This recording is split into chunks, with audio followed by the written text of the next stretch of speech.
Snowpack is an essential resource for large fractions of the world's population.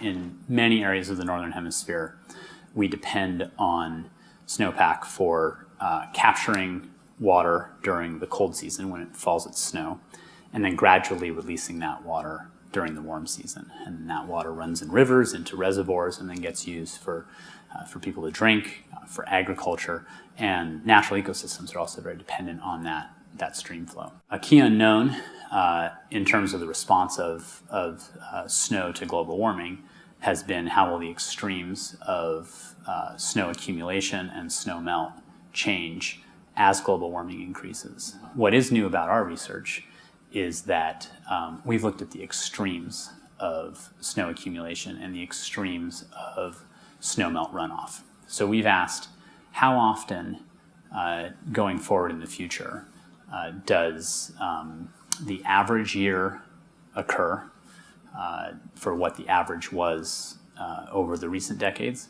And we've also asked how often does the extreme year occur. And what we've found is one, that with even moderate levels of global warming, what we expect over the next 3 to 5 decades, the occurrence of low snow years becomes very common. We also find that the occurrence of extremely low snow years becomes much more frequent. If we look, for example, at the western US and more specifically at California, we really depend on the snow that falls during the winter, say in the Sierra Nevada, for example, not only for a natural flood control that catches that water and keeps it in the mountains, but then also all of the agriculture in California is highly dependent on that runoff during the warm season. In southeast Eurasia, there are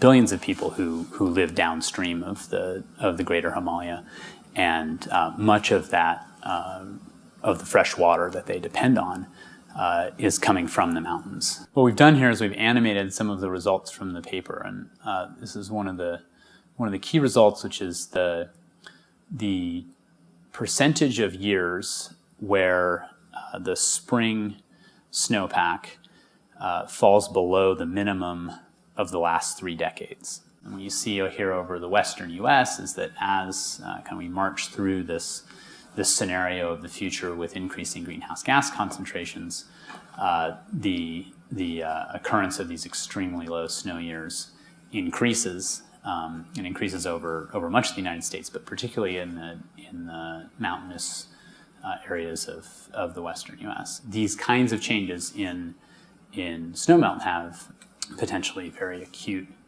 implications for people and ecosystems living in these regions. In addition to increasing risk of flood during the winter, we also are finding that there's an increasing risk of a water deficit from runoff just when people and ecosystems and farmers are most dependent on that runoff from the snowpack.